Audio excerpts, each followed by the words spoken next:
It's going to be a good one, man. Man, these head kicks, they're scary. That's something that I always found. I always thought leg kicks would hurt until I saw this guy's head kicks. Jesus Christ. Oh, I know. It's like, it's not even fair. That just looks painful. Welcome, everybody, to the Sports Experience Podcast. I'm one of your hosts, Chris Quinn, with my good friend, Dom DiTolla. I feel like we're coming in. That's right. Coming in hot. We got, you know what? I tried to do the boxing intro because we got this fighter, and that's just what I've been feeling. We got this guy, Mirko Cro. Mirko Cro. Yes. Nickname, originally Mirko Filipovic, actually. And I'd like to say this is our first MMA episode. And I'd also like to say this was actually a subject that one of my great friends, he's like a brother to me. I was in a fraternity with him in Hawaii, and one of the best men in his wedding, Corin Hooper, who's one of our listeners. Great guy. So we got some Mirko Cro for you there, buddy. Yeah, this guy was ridiculous. I was talking about this before. We're not the biggest MMA guys. I don't watch it all the time kind of thing. But, man, watching this guy destroy people was... It's just mean what he's doing. Yeah. Good God. The fake kicking essentially to the stomach, and you're like, I don't want him to kick me in the stomach anymore. And then he rips you with a headshot, and you're just like, oh, man, yeah. I can't imagine being the wife of one of the opposing fighters for him. Just like, oh, he's going to die. Yeah, no, it seriously must be like Marge Simpson in that episode. Stop the fight! Yeah. There's no Mo Sizlak coming in on the fan man thing for you. This is all the Croatian sensation, not named Tony Kukoc. Oh, I love that. Yeah. All right, so born September 10th, 74 in, how do you pronounce that? Vinkovic? Vinkovici, look, I don't know Eastern Croatia. Well, I'm going to say outside of Zagreb, which is like, I believe, the capital and biggest city. Yes. So yeah, Zagreb. Let's just call it that. One of my favorite things from this entire research was after watching the movie Bloodsport. Oh my God. He got into kickboxing. Because he was a boxer. Like his dad was, I believe, an electrical engineer for the railroad.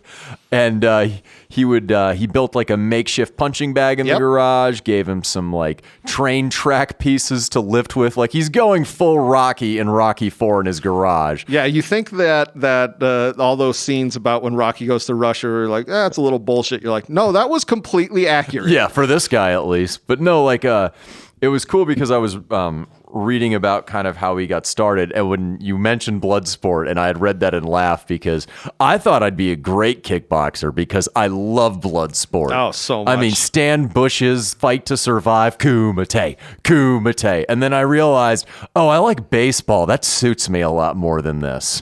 My movie was more heavyweights. I felt like that was more my lane. Like I would watch Bloodsport and be like, nah, that's not me. A Jem and Judd Apatow's still best movie. Yes. God damn. I'm feeling skinny, Tony. You're all skinny wieners. You just call us skinny wieners? All right. We're just percusizing here right now. There you go. So his dad actually died when he was 19. He was in the Croatian army. And this is what I was talking about was he was amateur boxer, kickboxer. In this time, there was no real future for it. No, I mean, it was like almost the beginnings of the sport. Yeah. And it was funny that I had read, because he's a bigger dude. Like when he was at his fighting weight, he was about 6'2", 234. Yes. He was winning the 100 meter, 200 meter, and 400 meters in track. I mean, this is an all-around athlete, but he kind of finds his niche, not only with boxing, but kickboxing, especially as it's finally starting to like become a thing in the world consciousness. Yeah. I want to mention this. He was actually in the Croatian army and petitioned to train with the kickboxing national team. And his colonel said, let me see, and I quote, "I don't think you will be a special soldier, but you might be a great fighter." And it's one of those things where he was lucky enough to get out of this, because I think he was a radio. Yeah, he was a radio telegraphist for it. And he had joined, I think, the year before his dad died in 94. So he joined in 93. And for those of you who don't know world history, in 1993, Croatia is not somewhere you want to be at an age where you can be drafted or join the military. Anywhere in the Balkans region. Yeah, a lot of genocide on both sides for that. A lot of horrible fighting in that region. Yes. So he was essentially lucky enough that they saw that he could do kickboxing and get out of, Army duty. Yeah, and he did. He successfully petitioned, and is the head of the Army, or I guess one of his superiors, signed off on it. Yeah. And even at the time, he was a great amateur boxer. He was 48-8 as an amateur boxer. That's what they were saying was he was lucky enough that this amateur record and everything was looking at him going pro, and that this K1, which was the kickboxing thing, was starting to emerge. Yeah, it's like, oh man, I can kickbox. I don't have to walk by a mass grave after some genocide. I'm digging this. All right. Yeah, it's got to be a different kind of life on that one. Oof. Oh, Jesus. So during this time, he leaves the Army, but he actually gets into the Special Police anti-terrorist unit. Which is so badass. Oh my God. And this is essentially how he's making his money, because he's still an amateur and there's no money in boxing, no money in kickboxing. And this is where he gets his nickname. Yes, his nickname, because as we said before, his last name is his Christian name, or Catholic, I believe, for Croatians. I was going to say, yeah. Filipovic. But he starts going by Cro Cop, which is shortened Croatian cop. Yep. And it's so badass, though. You're like an anti-terrorism guy, and then on the side, you're just beating people. Yeah. Legally. No, it's awesome. Yeah, totally. So this is a decision that he said he makes. He had to quit the anti-terrorist unit, and he quit kickboxing because he said the salaries were so low, nobody could be a professional, except for like one or two guys. It's almost like stand-up comedy with more violence. Yes, exactly. So he's an opener.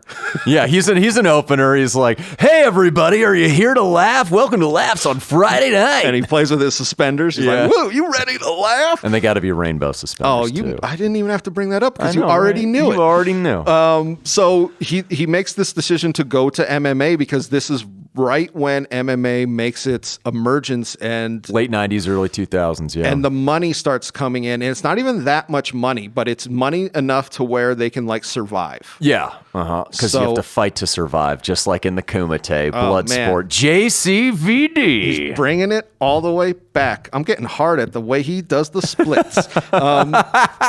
But this is essentially where UFC, and we see this other fighting. We see Pride FC, which I never used to watch, but I would always catch clips of. It's like something you'd catch on ESPN8, the Ocho. Oh, totally. Because it's like late 90s, early 2000s, and you're like, oh, wow, these guys are really beating the crap out of each other. This is awesome. Well, I think Pride was...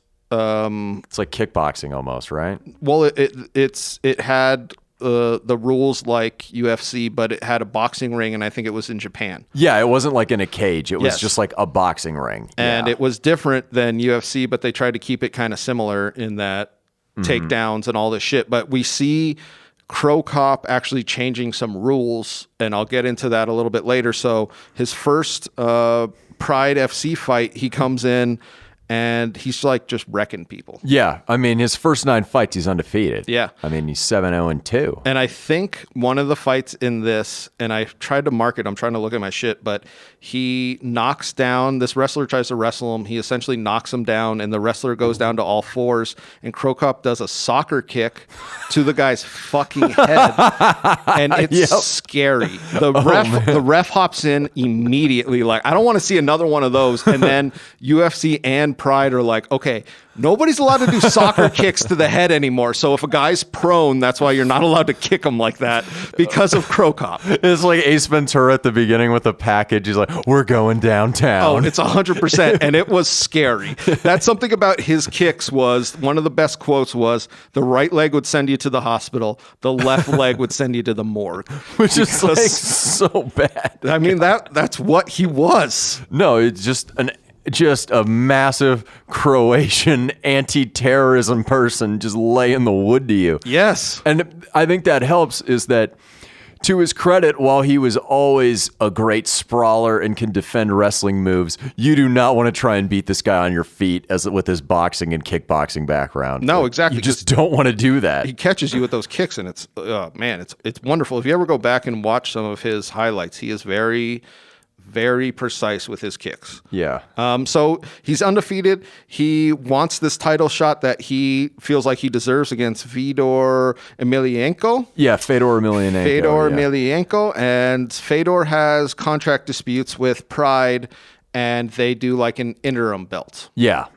Which is kind of common for fighting, which kind of sucks. A lot of people don't want an interim belt. They want the champion to whatever. Take what you can get at this point in this sport, though, right? But we see this is kind of like the three names that are in the Pride heavyweight division. And everybody says that these three guys are essentially the golden era of Pride, which is Emelianenko, Cro Cop, and this other guy who fights Cro Cop for the interim title, Rodrigo Nogueira. Nogueira, yeah. And what sucks about this fight is Cro Cop is beating the shit out of him. The bell goes. The ref then signals that it's over. Yeah, and he gets one in on him. And they have to go to this next round because the ref called it after the bell. And then we see Nogueira take him to the ground, which I think I would have to say Cro Cop's only bad point is being on his back. And he arm bars him and ends up beating him because, like you were saying, he's one of the best at stuffing the takedown. Yeah. Yeah, when you sprawl, that sprawl, comes up in wrestling a lot. Yeah, but once you're on your back, it's really hard, especially if you're an on-your-feet fighter, to really kind of maintain and try and get back to neutral. So because everyone thought that Cro Cop was going to win this fight, go on to face Vitor, but he ends up losing. And then I believe he gets into, which they don't have anymore, which I think is kind of sad because it's so epic, these Grand Prix. Yeah, just like tournaments almost. They're one night, or I think they might be done over 2 nights, but the semifinal final is one night. Yeah. And it's, like to think that you would go fight, go back to the locker room, and then go back out and fight again is fucking crazy. I can't even imagine that. I mean, it's almost like a wrestling tournament the way they had this structured, but yeah, it's just, good God, the amount of pounding your body is taking is insane. So a couple of wins, and then he gets into this first Grand Prix of this heavyweight, and he's favored. So everybody thinks he's going to win the whole shebang-a-bang. At least get to the finals, if not, win it all. And he ends up losing in the first round to Randleman. Yeah, Kevin Randleman. Yeah. And people say it's one of the biggest upsets ever because they really thought he was going to win. Yeah, no, I mean, and everyone was shocked by this because he was the odds-on favorite to win the whole thing, and Randleman just went out and beat his ass. I think it was a first-round knockout. Yeah. And that's something I want to bring up with MMA is almost above any other sport, even boxing, the unpredictability is out there where you can just get knocked out of nowhere and the better fighter might not win, that kind of shit. Yeah, there's no like mercy rule, you know? Or I mean, that is the mercy rule. Sorry for saying it, but it is the mercy rule. It's not like, oh, well, we got like 5 more innings to score like 3 runs. Exactly. No, that's it. You got knocked the fuck out. Yeah, it's one and done, baby. Yeah. Hey, everybody. Just want to take a quick break to let you know that our Sports Experience podcast is brought to you by Engle Studio here, and they're here in Tucson for all your recording needs. So following that, he does a 7-win streak. So this is something that people were saying that's why the Randleman thing was so surprising, was sandwiched in between it is pretty much like this huge win streak. And he ends up defeating Randleman again in the rematch. Yeah. And he beats him. And this is something that people said was he wanted to beat him on the ground. I thought that was interesting. So he beat him with a guillotine choke. Mm-hmm. The old guillotine choke. He put his head in the basket and he took it. And then he fights probably the best wrestler of this era, which is Mark Coleman. Yeah, and that was a great fight for him, honestly. Mark Coleman said, I'm going to take him down in the first minute and he's not going to get back up. Cro Cop stuffed every single takedown attempt. Yeah, it's one of the best.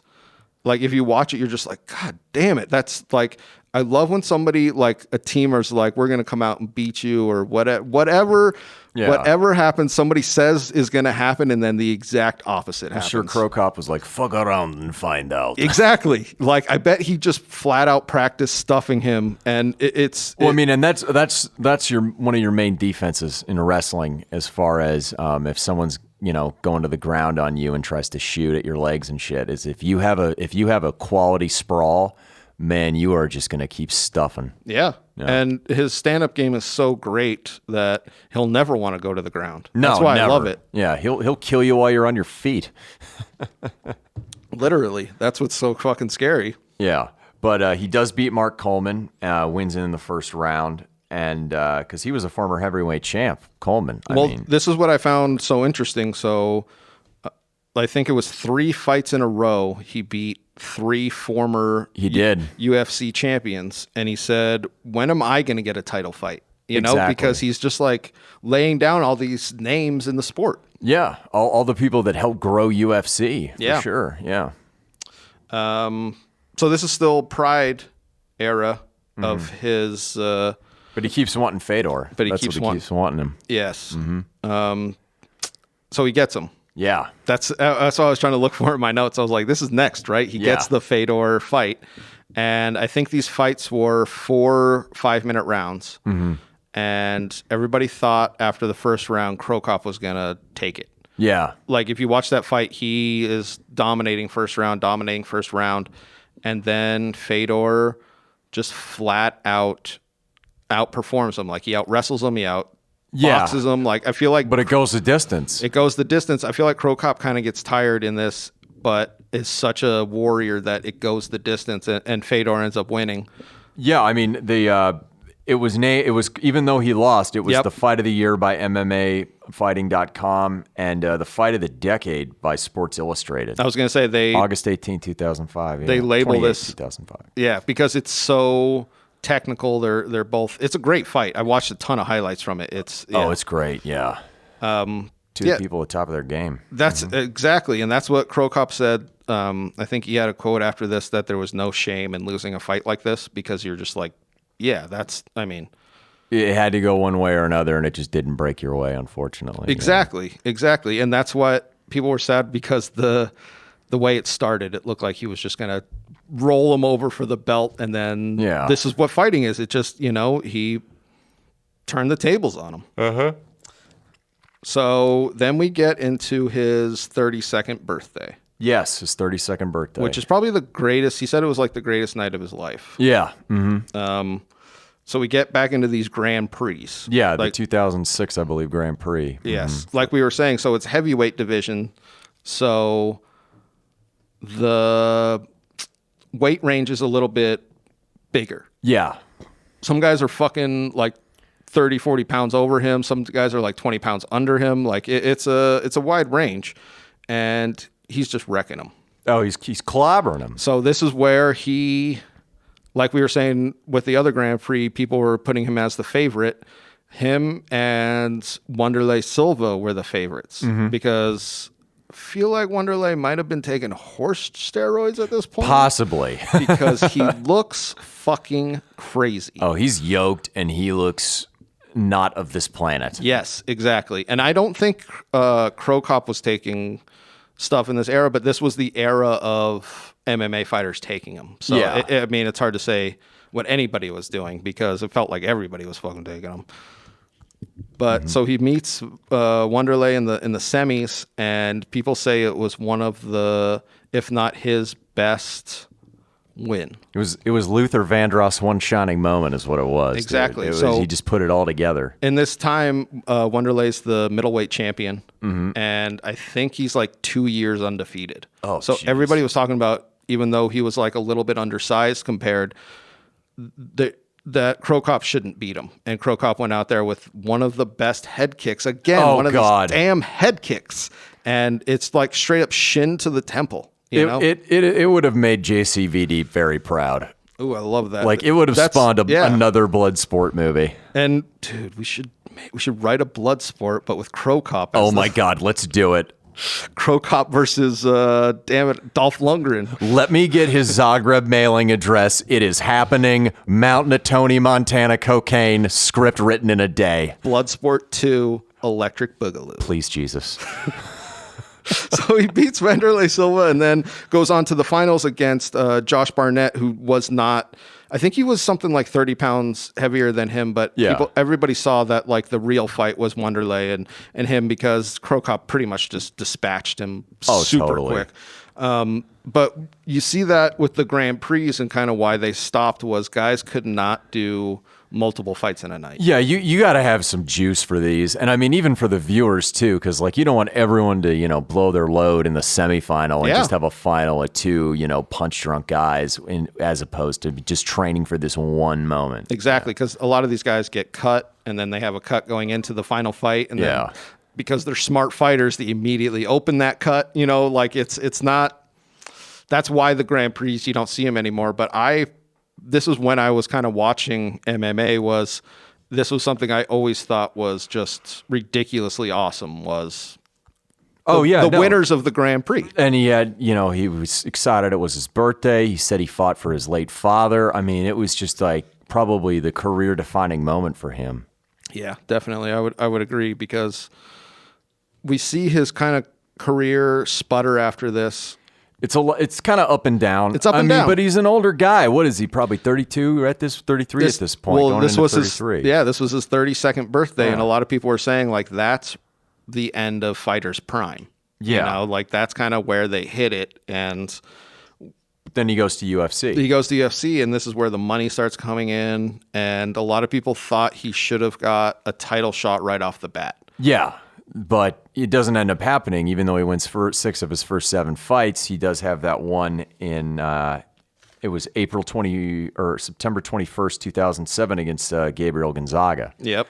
And that's kind of where the wheels came off. Well, that's what people were talking about was he shouldn't have fought Gabriel Gonzaga. He should have fought, and I forgot who the fucking champ was at that time, but that should have been the fight. And this is why MMA is so unpredictable. Is Cro Cop probably was the better fighter, but Gonzaga caught him with one, and that's it. I mean, there's no coming back from that. There's no 5th, 6th, 7th, 8th, 9th inning. There's just a knockout, and then you're done. And in the UFC, especially in this time, you couldn't lose against the no-name guy and keep going. Yeah, your shots for the title, they take a hit. Yeah. They go down significantly if you can't beat, somebody who's not supposed to be on your level. Exactly. Yeah. And that's what kind of sucks with MMA is some guys don't get the title shots they deserve, and then they lose against, and you wonder, like, especially with fighting, you might not get it up against that guy. You might not be attractive enough. Wait, what are we talking about? Oh, I don't know. Sometime, and then you cry in the closet for a while, and then the other fighter tells you, "Oh, it happens to all guys." Exactly.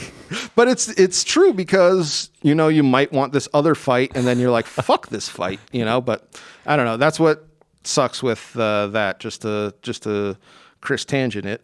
Yeah. So he kind of loses the allure is gone almost. Yes. For a short period of time. Definitely for his UFC career. Everybody thought he was going to be better than he was. And he decides to sign with the Dream Fighting back in Japan in 2008. Which the only Dream fight he had, he just got his nuts pounded on him. Yeah, by a guy named Alistair. Yeah. I mean, that's not a good look for you there, big guy. They actually ended the fight because I think he had 3 consecutive low blows. Yeah. And the ref was like, all right, we're done. And Cro Cop was like, no, I want to beat the shit out of this guy. It was so funny. Cro Cop was like, no, let's keep going. Yeah, they're just like, hey, your name is not Andrew Galata. Yes. Let's take it down a scotch. Exactly. That's why I don't understand when the constant low blows. You got to be like, well, wow, that guy is for sure he was going to lose. Yeah. Or something. You just never... The mindset of some of these fighters are so weird. Yeah, calling themselves the president and shit. Oh, I love that. I love it. So he fought in Japan, and then he keeps coming back to UFC and retiring and going to kickboxing and retiring. And going to UFC and all that other... It's like the old girlfriend you just can't seem to leave. I mean, UFC is the one. I mean, 2008, May 18th, he beats Mustafa Al-Turk at UFC 99. And then he went back to Dream again. I mean, it's just a whole mess of him just constantly shuttling back and forth. Backslide. But he's still winning. I mean, he's still winning fights and keeping himself relevant, which I find absolutely fascinating. Yes, he definitely has kept up throughout the evolution of MMA. Mm-hmm. And it makes me think, like, he's one of the guys that you would almost want to see nowadays with the extensive training. Yeah, I mean, he's going to UFC 15 and beating Pat Barry, but then he starts another losing streak where he's losing to Frank Mir at UFC 119, and then he loses to shitty now comedian Brendan Schaub in 2011. Yep. At UFC 128. So it's just kind of a back and forth, but he's still winning and staying relevant. It's just a shame. Like if he had the ability to have it as big as it is now, like the Croatian army, he wouldn't have even joined the Croatian army. No, I mean, I'm sure he would have been drafted, but they would have said, telegraphist, no, you're kicking some ass. Yeah, no, seriously. Back then they were making, because to be honest, MMA fighters don't make a shit ton now. Yeah. You just brought him up, so I'm going to bring up his quote. Brendan Schaub was asked if he wanted his son to follow in his footsteps and be a MMA fighter. And he said, I would rather my son be a ring girl. They make equal money and they just walk around the ring. And that's just to put it in perspective as how little some of these fighters are making. And that's why I think Cro Cop kept coming back, to be honest. You need those paychecks. And I mean, I love his, but he went back to kickboxing. Yes, I mean, he's that's what I wanted to say. Back in Zagreb by kickboxing. Yes. I mean, it's just he can't get away from the sport. I mean, beating Lauren Javier Jorge at the K1 event there. I mean, come on.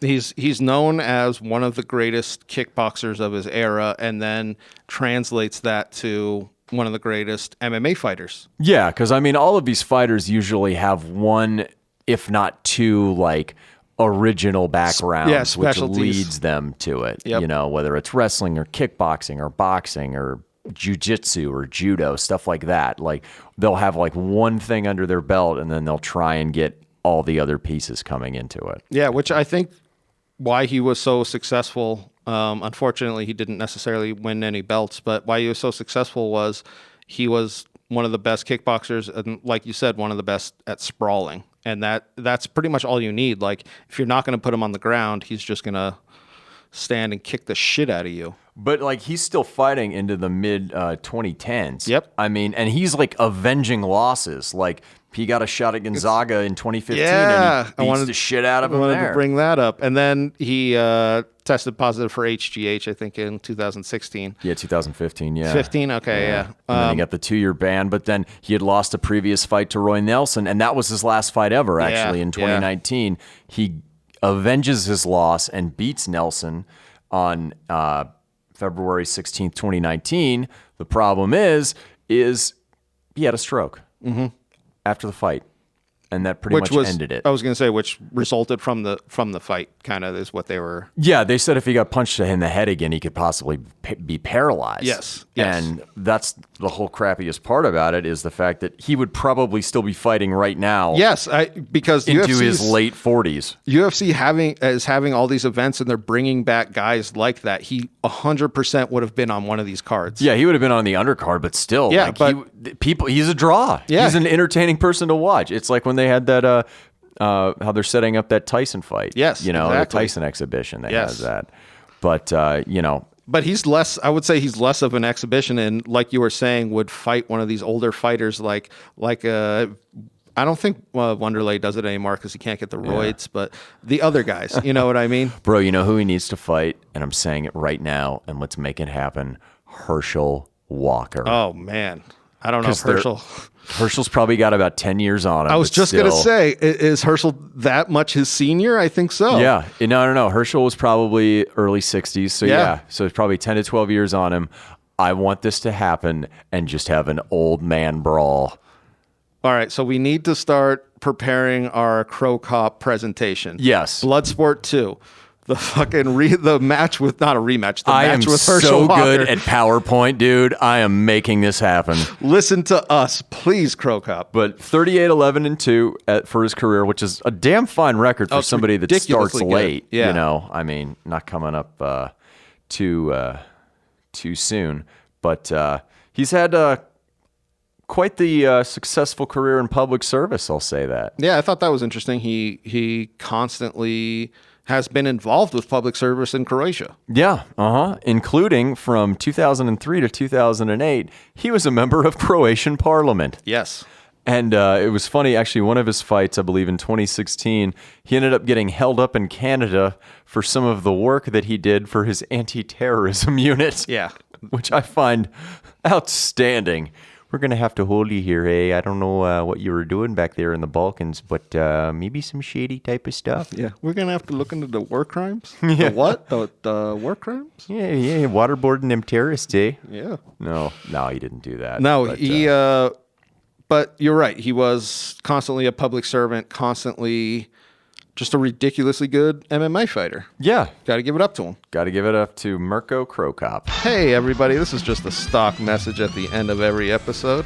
We hope you enjoyed whatever athlete and or team that episode was about. Just want to say, give us a quick follow on all social media. We have a YouTube channel, the Sports Experience Podcast, and we're on Instagram, DiTolla Dominic, and myself, C. Quinn Comedy. So give us a follow all around. We're always recording right here at Engle Studio. Thank you all very much.